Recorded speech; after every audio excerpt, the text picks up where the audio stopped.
The evening in ancient Rome carried with it a unique rhythm, one that was both familiar and foreign to our modern lives. As the sun lowered toward the horizon, shadows stretched long across the cobblestone streets. Vendors packed away their goods, calling out final offers of olives, figs, and fresh bread to passers-by. The air was warm, scented with herbs and faint smoke from countless cooking fires. Families gathered in their homes, some simple, some grand, preparing for supper. The wealthy might recline on cushioned couches, while common citizens sat around wooden tables, sharing whatever the day's work had provided.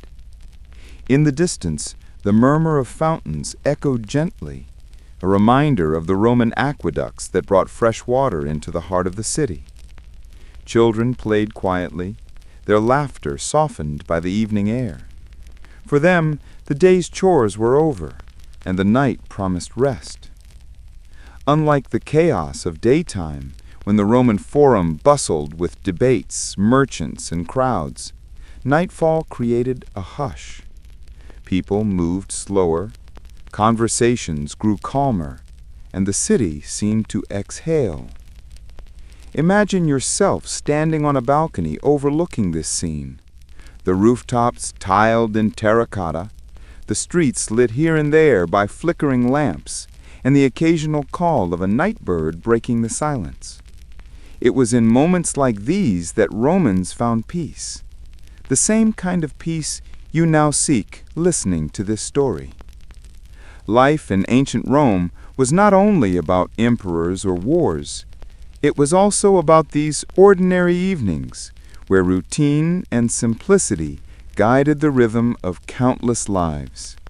And in this quiet, we can learn something timeless, that rest, comfort, and the beauty of small moments have always been essential to human life. Inside the walls of a Roman home, evenings unfolded in ways both practical and serene. Imagine stepping into a modest domus, a family house arranged around a central atrium. The faint trickle of water from a small fountain echoes gently, creating a soothing rhythm. Oil lamps low along the walls, casting soft golden light. The shadows dance slowly, bringing warmth to the gathering place. For many families, the evening meal, the cena, was the most important time of the day. It was not rushed. It was a chance to come together, to share food, and to tell stories of work, of neighbors, and of daily happenings. The wealthy reclined on couches in their dining rooms, leaning on one elbow as servants brought small plates, olives marinating in herbs, fresh bread still warm, cheeses and roasted vegetables. Meat was less common for ordinary citizens, but on good days there might be pork, fish, or poultry. The aroma of garlic and honey, mingling with wine diluted with water, filled the room. For humbler families, the meal was simpler, yet no less comforting. A stew of lentils or beans simmered in clay pots, flavored with onions or leeks. Flatbread was torn by hand and dipped into the broth. The soft murmur of voices and the clinking of clay cups gave these moments their rhythm. Children often sat quietly, listening as elders spoke. For them, it was a time to learn, not through lectures, but through the steady flow of family conversation. Roman parents believed in passing down not only traditions, but also the small joys of life: how to savor food, how to sit together, and how to end the day in peace. As the meal ended, the lamps burned lower. Some families lingered to play quiet games, tossing knucklebones like dice, or telling fables and legends. Others preferred to sit in silence, listening to the sounds of the street outside, the occasional footsteps of a neighbor returning home, or the distant hum of laughter from a nearby tavern. Even in the homes of the elite, after the banquets had ended, there was a natural slowing of pace. The music of flutes or lyres would fade, and the grandeur of the evening gave way to stillness. Curtains were drawn. Oil lamps were extinguished one by one. And so, night settled deeper into the heart of Rome. Behind wooden shutters and stone walls, families prepared for rest. Beds were simple, wooden frames with rope supports, layered with straw-stuffed mattresses, or, for the wealthier, softer wool and linen. Children were tucked into their places, perhaps with a small lamp left glowing to keep the darkness away. The rituals of winding down were universal. Just as we might sip tea, read, or speak softly before sleep, Romans too sought comfort. Some whispered prayers to household gods, the lares, asking for protection through the night. Others simply let silence embrace them, finding reassurance in the familiar walls of their home. Through these quiet rituals, the Roman evening closed like a book, page by page, until the city itself seemed to rest. For us, centuries later, it is a reminder that the essence of human life, food, warmth, family, and rest, has always been the same. When supper was over and homes grew quiet, the streets of Rome began to take on a different character.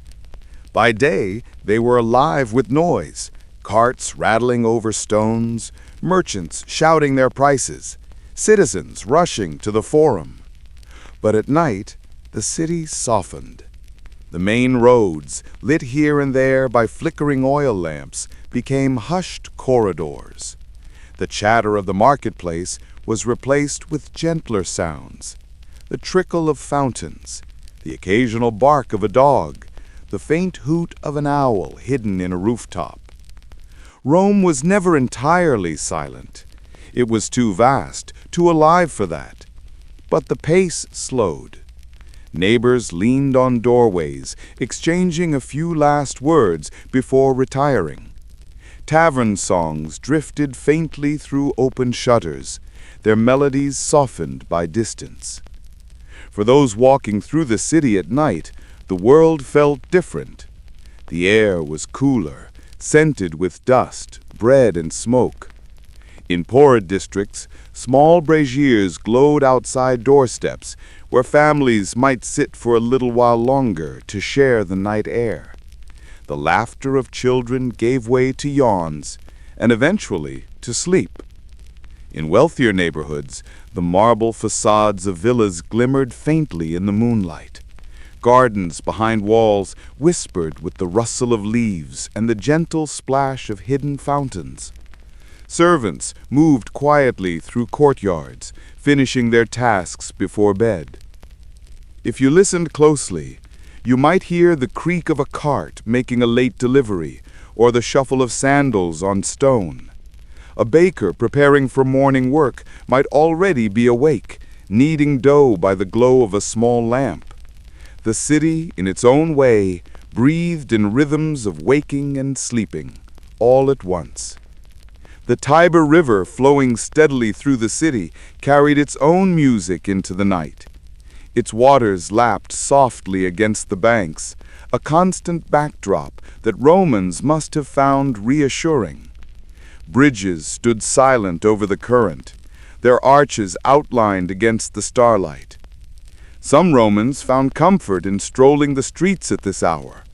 Philosophers and poets often spoke of how the mind grew clearer at night when the distractions of day had faded.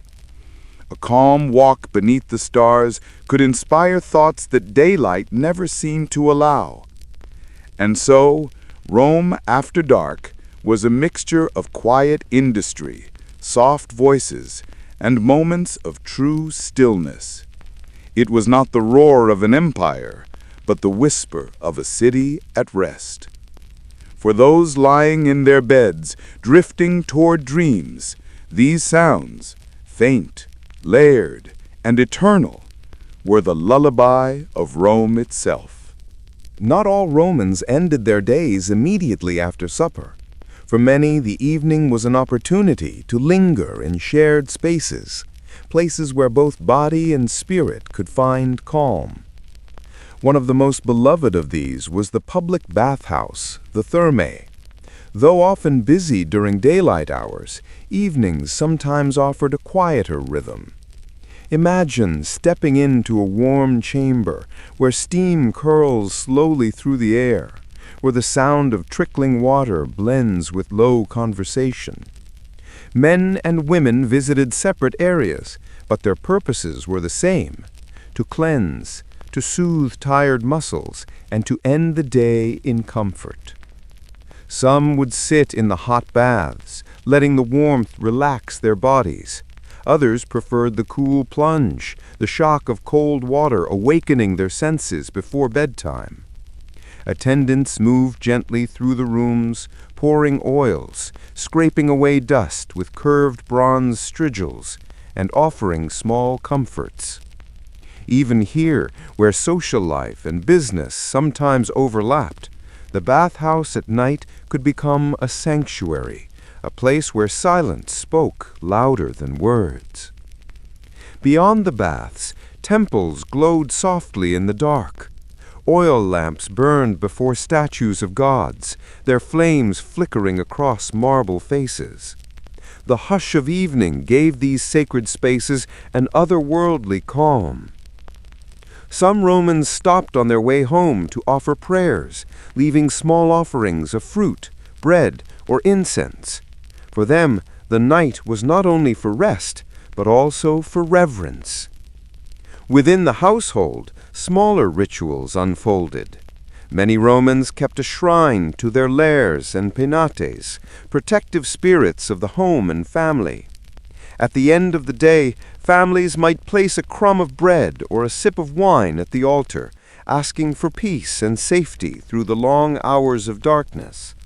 These acts were simple, yet deeply human, a reflection of our timeless need for reassurance before sleep. Others found their nightly ritual in reading or listening to poetry. Scrolls of Virgil or Ovid might be unrolled under the soft glow of a lamp, the verses read slowly, almost like a lullaby. Words carried on parchment could transport listeners into other times, other places, even as Rome itself settled around them. And so the city's layers of sound and stillness deepened. Bathhouses emptied, temples closed their doors, families whispered final words before extinguishing their lamps. The hush grew heavier, spreading from street to street, until the great city itself seemed wrapped in a gentle cloak of night. For the people of Rome, these rituals, whether bathing, praying, or simply listening, marked the transition from the day's demands to the quiet surrender of rest. For us, centuries later, they remind us that even in an empire known for grandeur and conquest, the heart of life was still found in these quiet, personal moments. As the last lamps dimmed and the streets grew still, Rome entered its most tranquil hours. Behind closed doors, families drifted into sleep, each household breathing in quiet unison with the city around them. Beds creaked softly as bodies shifted, blankets were drawn close, and silence deepened. For the Romans, sleep was more than simple rest.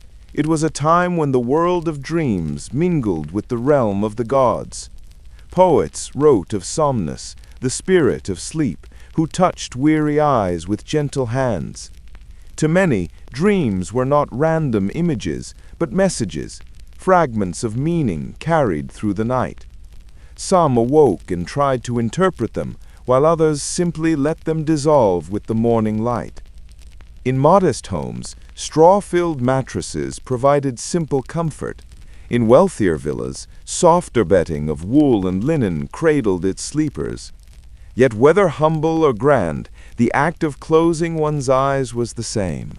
The burdens of the day, debts, duties, or worries fell away. What remained was the hush of breath, the steady rhythm of a body at peace. Beyond the walls, the night sky arched over the city, eternal and unchanging. Romans often looked upwards, tracing constellations just as we do today. Orion, bright and strong, Venus shimmering at dawn, the endless sweep of stars across the heavens.